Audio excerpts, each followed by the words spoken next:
Dito ako sa sa Balad. Nasa Balad ho ako. Kasi nag-aayos ako ng bangko ko.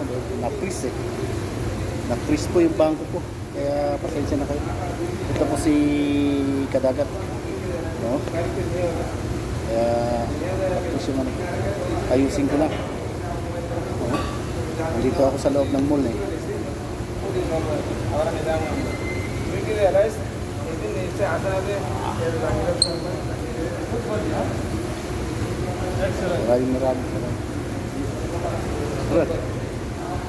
Maraming salamat po. Ito si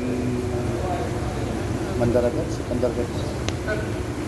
Dito ako sa loob ng kaya nabusog ako eh. Sugo.